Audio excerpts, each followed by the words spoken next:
El desayuno ha sido considerado el léxico de la cocina estadounidense. La importancia de la comida matutina se ha enseñado en escuelas y difundido en televisión por generaciones. Desde el auge de cereales procesados a inicios del siglo XX hasta la moda actual de contar macronutrientes y tomar batidos verdes, a un cuarto de camino en el siglo XXI, el desayuno es y siempre será la fuerza principal en la historia y la cultura de la comida. La única pregunta que queda es, ¿siempre ha sido así para Huellas de la Frontera?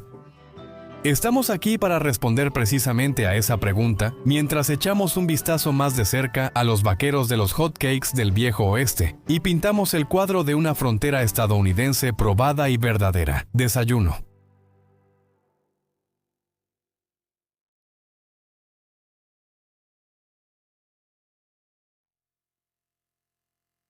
A medida que el sol se elevaba sobre la llanura y los caminos hacia el oeste se llenaban de caravanas y migrantes hambrientos, el desayuno rápidamente pasó de ser un lujo a una cuestión de supervivencia. La comida más importante del día quizás sea un término inventado por la mercadotecnia moderna, pero en el viejo oeste era totalmente cierto. El desayuno en la frontera era drásticamente diferente al de su contraparte del este, y especialmente variaba de las comidas matutinas moldeadas por la diáspora europea de la que provenía la población. Ya fuera que el día implicara transportar carga por la pradera, arrear ganado hacia los pastizales o talar madera en el bosque, el desayuno resultaba ser el combustible fundamental para mantener el trabajo físico durante todo el día. Mineros, migrantes, colonos, vaqueros y la clase trabajadora en general enfrentaban largas y agotadoras jornadas laborales, que a menudo superaban las 12 a 16 horas seguidas.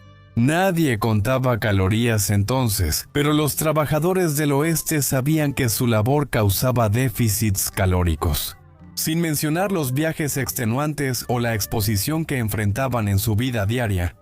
El almuerzo y el concepto de comidas a media jornada tampoco eran opciones realmente populares.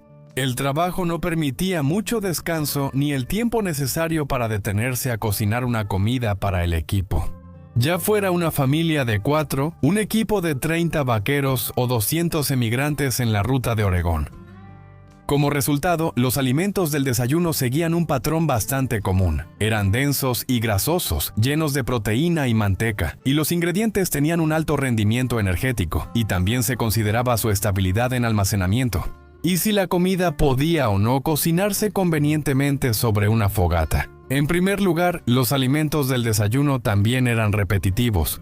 Los trenes de carretas y los equipos de cocina en los campamentos de trabajo no ofrecían muchas opciones en el viaje al oeste. Las tiendas y supermercados estaban a décadas de distancia y cerca no había variedad. Lo que tuvieran las personas hambrientas lo comían con frecuencia. El contenido de sus alacenas dependía de 4 características, basándose en café, frijoles y harinas de maíz o trigo. Lo mejor de lo mejor eran las carnes curadas con sal, siendo la carne de cerdo la proteína más popular.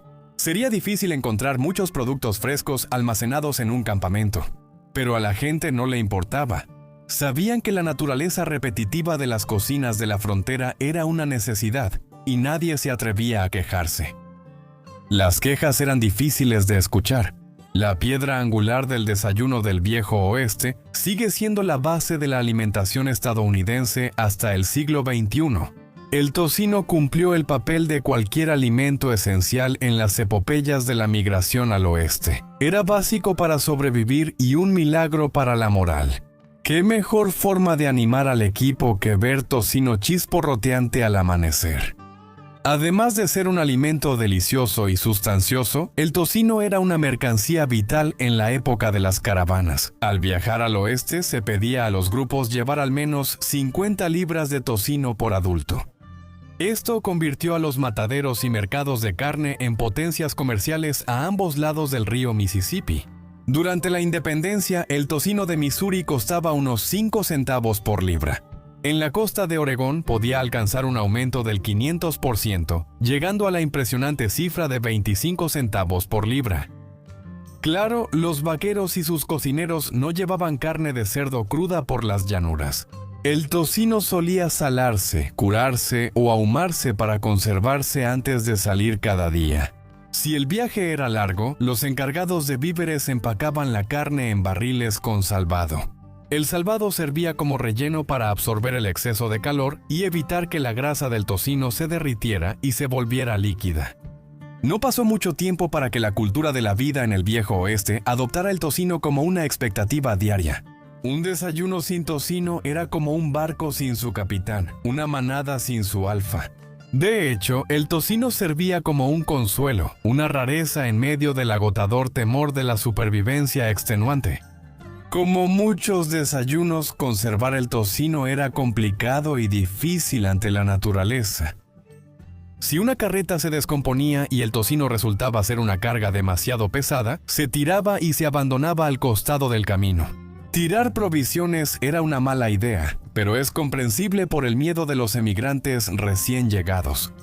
La carne se descomponía y tenía gusanos, tampoco se podía salvar el tocino.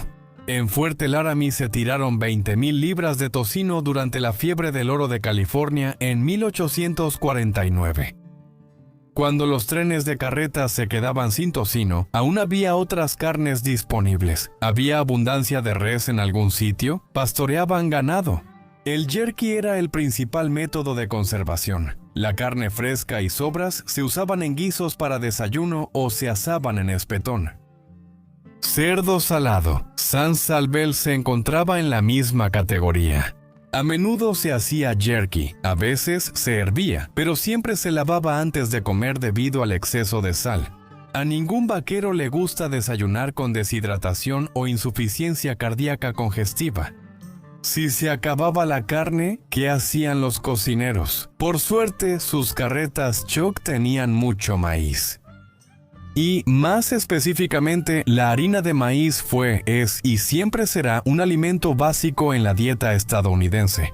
No era ajena a las extrañas y nuevas tierras de la frontera.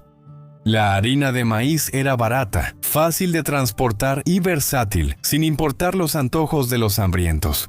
Podía hervirse con agua y melaza para hacer papilla o mezclarse y freírse con grasa para crear el famoso platillo de los vaqueros.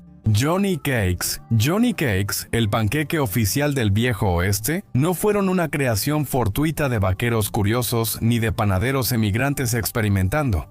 En realidad, los Johnny Cakes eran descendientes directos de la cocina de las tribus de los bosques del este. Los nativos americanos del este fueron los primeros en secar el maíz.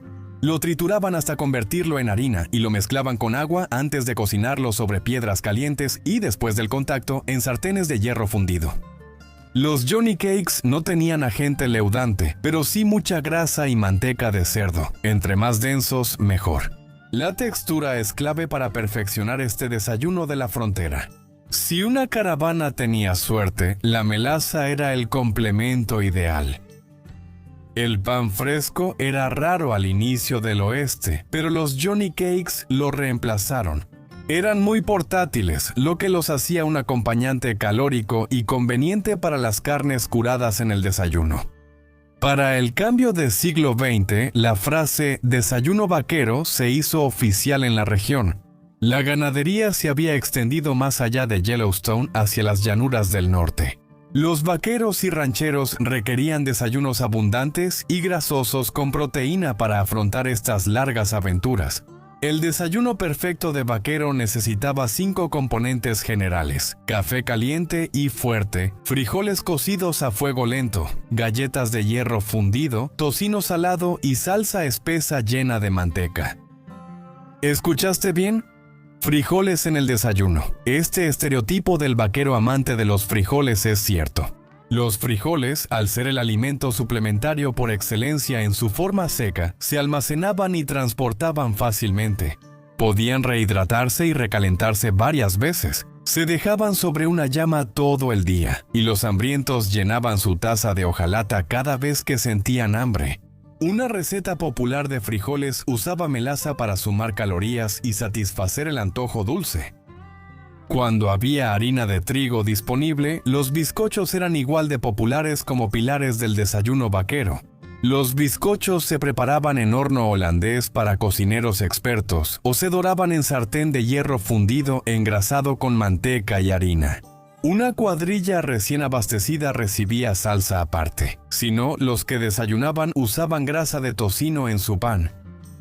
Si el cocinero no tenía manteca, el pan duro reemplazaba a los bizcochos.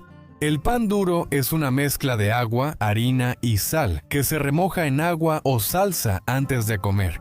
El pan duro, por su sequedad, podía conservarse años sin descomponerse.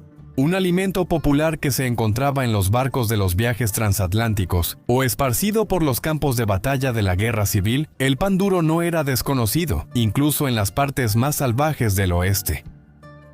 Rara vez en el desayuno había comidas con papa o alimentos recolectados como frutas y nueces. Sin embargo, un equipo con buena suerte podía ver papas peladas hervidas en agua o rodajas de papa fritas en grasa. También podían comer fruta seca como bocadillo, según la región y temporada. Las manzanas eran las reinas de la cosecha de fructosa, junto con sorpresas regionales como cerezas o arándanos, casi siempre conservadas ya sea con sal, azúcar o enlatado. Los cacahuates también eran un privilegio, aunque eran increíblemente portátiles y una fuente poderosa de proteína. Como las almendras o pacanas, la razón de la ausencia de nueces densas en nutrientes era simple. Había una alternativa mucho más barata llamada pemicán. El pemicán se originó con los cazadores-recolectores de América del Norte en la era precolombina. Era carne seca y grasa de bisonte derretida con bayas silvestres, hecha en bocados compactos que se guardaban por meses. La mezcla alta en calorías y bajo desperdicio era insuperable, sobre todo tras la eliminación de los bisontes de las grandes llanuras del oeste. Sin embargo, el pemicán subió de precio y solo quedó como ración de reserva. Si un desayuno vaquero suena indulgente y pesado, es porque así era. Así que, ¿qué mejor bebida para acompañarlo que el café? El café era sin duda el único elemento no negociable de una comida matutina. Era universal en todos los aspectos de la vida en la frontera, ya fuera en los caminos, en los campamentos o alrededor de los pueblos. Antes, el café se servía en cada comida, sobre todo en el desayuno. Era un lazo social. Además de ser un combustible enriquecido con cafeína, mantenía la energía durante las mañanas tempranas, en los viajes largos y a través de la soledad de la noche oscura. Mira, una taza de café creaba rutinas y lazos entre quienes la tomaban. Su acidez ayudaba a un glotón a digerir antes del trabajo. Su aroma despertaba a los adormilados. Sin requerir más que agua en una olla y una llama abierta, el café vaquero consistía en granos de café verdes molidos con molinos de muelas. Luego, los pozos se infusionaban en agua a una temperatura un poco menor que la de ebullición. Después de tostar, los pozos de café se asentaban con un baño de agua fría. Se clarificaba con cáscaras de huevo y se le añadía sal si quedaba muy amargo. Si el cocinero no tenía huevos, o si la olla la preparaba alguien con menos experiencia, una taza rápida de café negro puro era suficiente. El amor vital y profundo por el café corría por las venas del viejo oeste. Un desayuno vaquero tan abundante resultaba más fácil decirlo que hacerlo.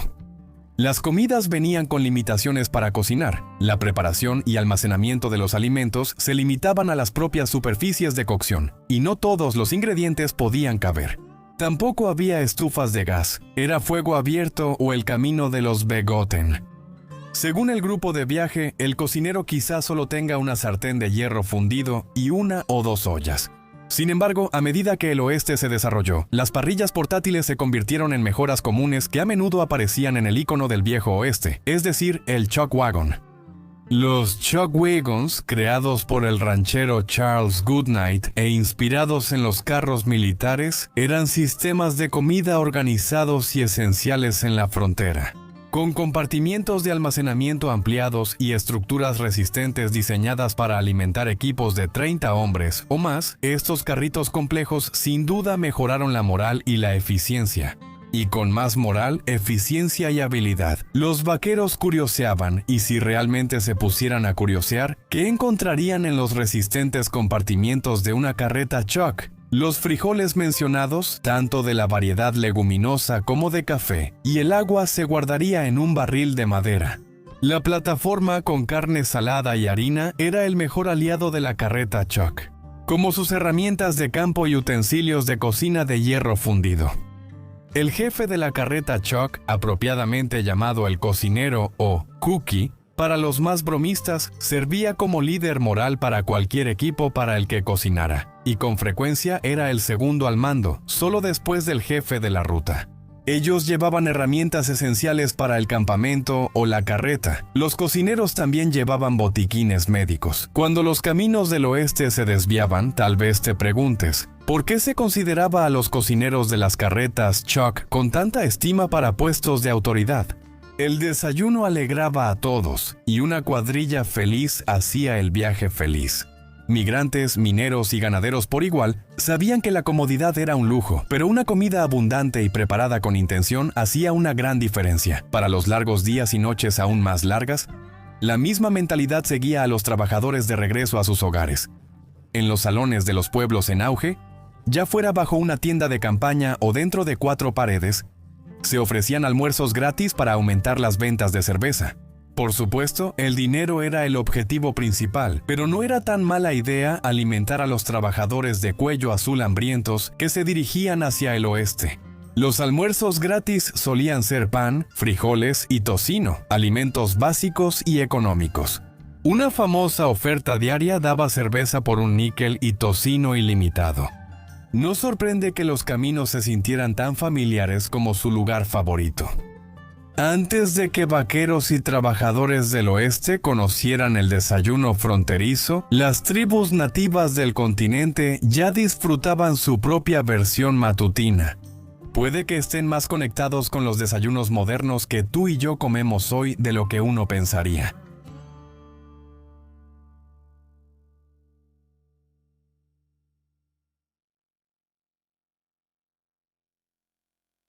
El concepto de desayuno en la historia alimentaria indígena difiere mucho del de las colonias europeas. Realmente no existía para la mayoría de las naciones que dominaban la frontera. Un horario fijo y específico para preparar una comida matutina y comer juntos alrededor de una mesa simplemente no ocurría, al menos no de la manera en que lo hacen las personas modernas en Estados Unidos. Más bien, el desayuno para los nativos americanos era flexible y no era más que consumir las sobras de la cena que no se habían comido la noche anterior. Todas las comidas, no solo el desayuno, dependían de la disponibilidad estacional y las necesidades de la tribu. Si una nación estaba en plena temporada de caza, el desayuno reflejaba ese tipo de viaje. Igual para recolectores, pescadores y otros grupos únicos entre ellos. El clima influyó mucho en qué alimentos comían las tribus, tanto en la mañana como en la noche, para las comunidades que desayunaban. Su rutina se basaba en la cantidad de energía necesaria para las tareas del día, ya fuera la preparación para las partidas de caza o el trabajo agrícola. Priorizaban alimentos integrales nutritivos que podían comerse fríos o en cualquier momento. El maíz era el principal alimento matutino. Los pueblos indígenas han cultivado el maíz durante siglos como base de su cocina, cultura y forma de vida. El maíz podía procesarse en gachas y panqueques, hornearse en panes, mezclarse en guisos y diluirse en bebidas. El maíz era fácil de digerir y comestible, caliente, frío, a temperatura ambiente, a cualquier temperatura que deseara el corazón. Para hacer platillos matutinos de maíz, se secaba y molía el grano para obtener harina o sémola. Ciertas tribus daban un paso extra para nixtamalizar su maíz, remojando el lote en agua saturada con ceniza de fogata o piedra caliza molida por sus propiedades alcalinas.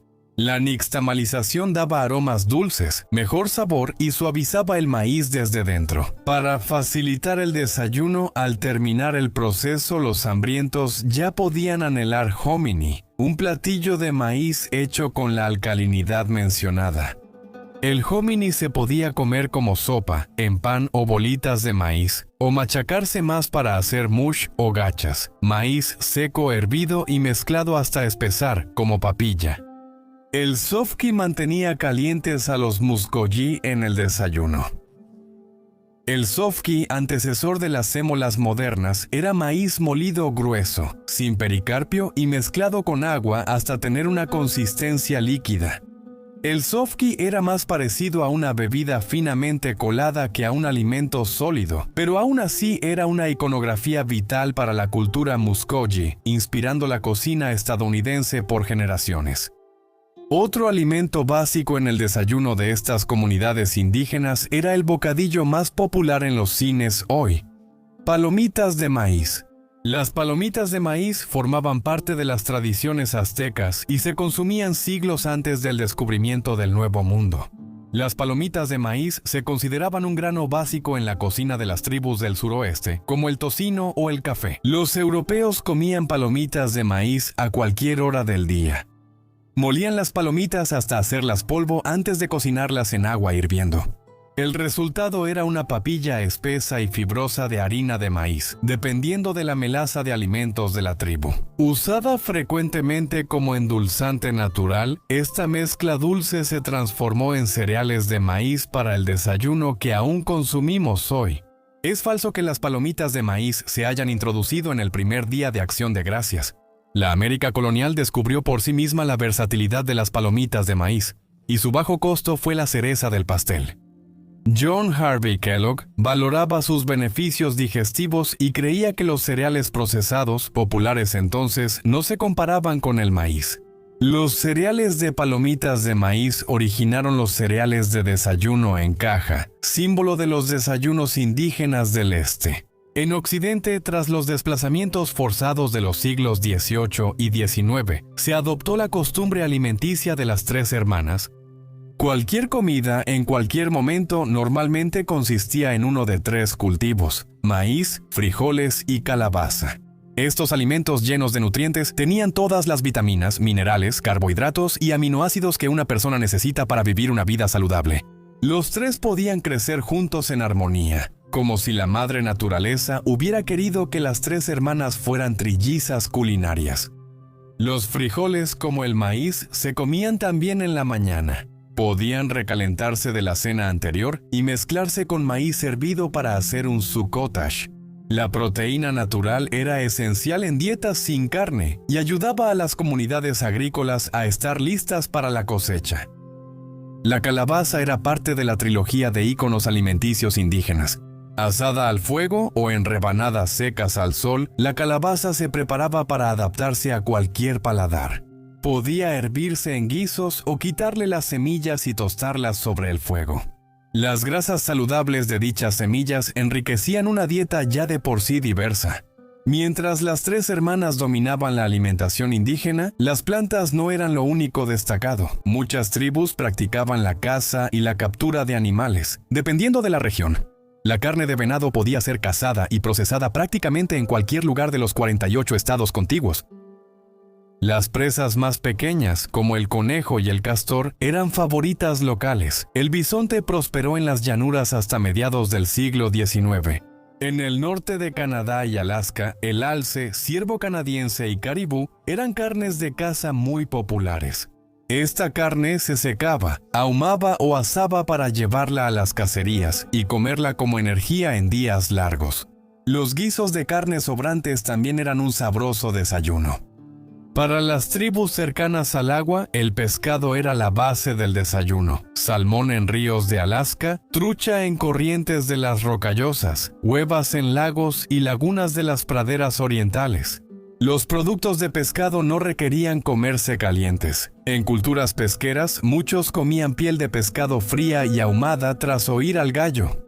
La carne de pescado se añadía al atole de maíz si no se comía sola.